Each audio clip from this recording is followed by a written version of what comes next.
Everybody, hope you guys all had a nice night of DFS, and it is Super Bowl Sunday today. I am super pumped up for this Super Bowl because my Philadelphia Eagles are playing in it and have their chance to bring home the first Super Bowl in franchise history. It should be a great game against the Patriots. I'm really looking forward to it.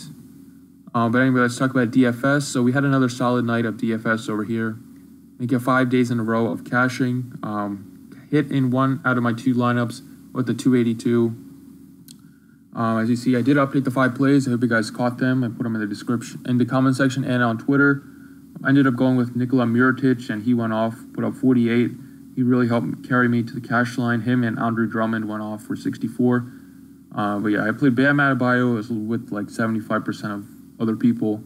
He did not come through, only put up 12. I thought he was in a good spot, but it didn't work out. Jamal Murray got hurt twice in the first quarter, and he just never found his rhythm after that. It sucks because the Nuggets did put up a lot of points, and Murray could have added to that if he wasn't playing banged up. But Gary Harris put up 31, Barton put up 39, and then Jokic put up 40. They all did fine. But yeah, let's talk about the 4-game slate we got for Sunday. Should be a nice, fun slate. So we got 4 games, all starting at 12 o'clock Eastern time. At point guard, started off with Terry Rozier at 7K. Rozier has just been the man without Kyrie Irving and without Morris in there as well. He's just going to have to take it to a lot of shots and really just be the playmaker on the team. At 7K, he's a no-brainer. He should be the chalk play on the slate. But I know a lot of people are going to get cute and fade him. But good luck with that. In his 2 games that Kyrie Irving's missed, he's put up 48 and 58. There's no other point guard to play minutes besides Rozier. That's why even in a blowout against the Knicks, he still saw 33 minutes of run. He should play 35-plus minutes. Might even push close to 40 minutes if the game is really, really close. But at 7K, you just see what he's been doing. Triple-double upside. And, he's just a good play in this 4-game slate. He's a lock play for me. Let's go over to shooting guard. That shooting guard, I'm going to play DeMar DeRozan at 8.5. I think DeRozan's in a great spot. He's been playing really well, and he's been pretty consistent this season. As you see, most of the time, he's going to get you in the mid-40s.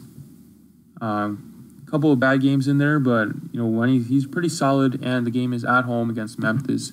Memphis is really bad against shooting guards. He's going to be matched up against Wayne Selden. Wish Wayne Selden luck trying to stop DeMar DeRozan at home. He put out 44 in the meeting against the Grizz earlier this season. He can easily replicate that performance. At 8.5, will definitely take 44 DraftKings points from him. Really nice safe play. We don't got a ton of other options.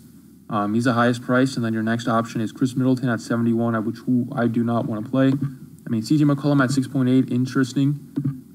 But, CJ McCollum's interesting. The Celtics don't have Marcus Smart, so yeah, I think McCollum is a fine play for GPPs. But then down here, there's like no other guys that I really like. So I'm going to be playing DeMar DeRozan at 8.5. I think he's a nice play. Small forward, Tim Hardaway Jr. at 5.7.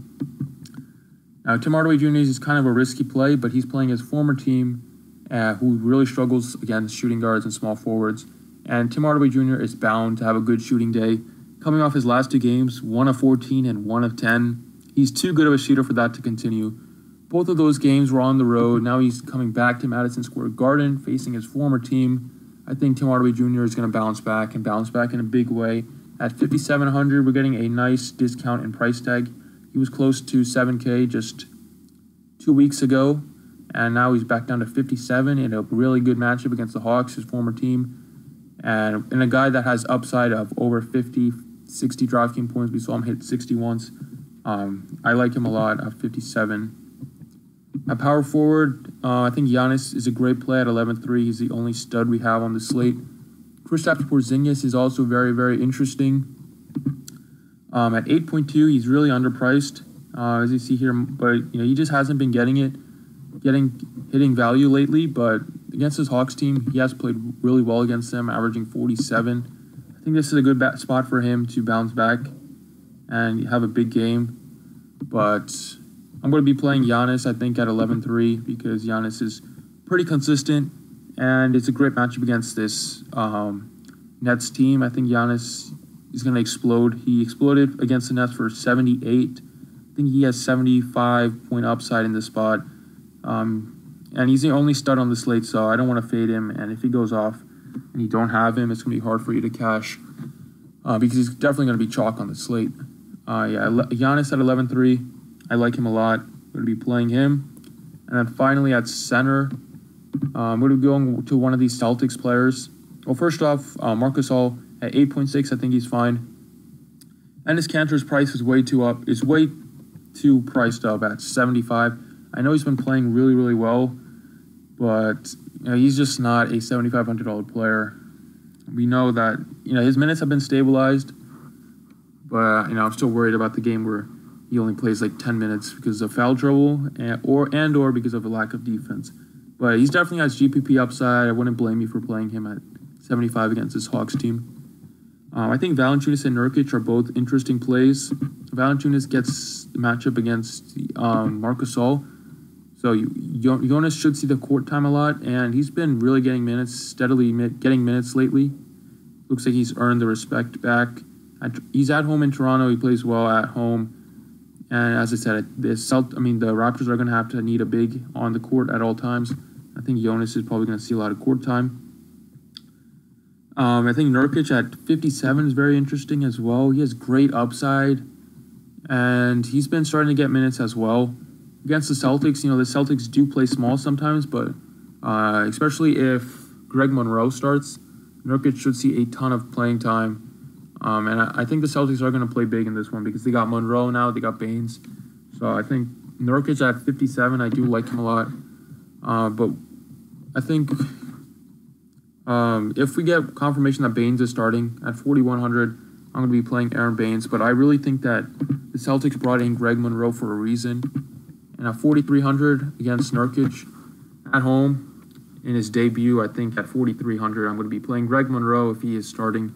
If he is not starting, then I would probably go to Baines and play Nurkic on the other side. Is probably my util spot. I do like Nurkic a lot as a GPP play, as I mentioned. But yeah, I think Monroe at 4,300. He did not come to Boston to sit on the bench. He probably got confirmation that he's going to see a lot of court time, at least while the Celtics are dealing with injuries. And it's a good matchup against his Portland team. I think he should do well against Nurkic down low. Yeah, but there you have it. Those are my 5 plays. Follow me on Twitter at the DFS Process. Thanks for watching, guys. I appreciate it, and good luck.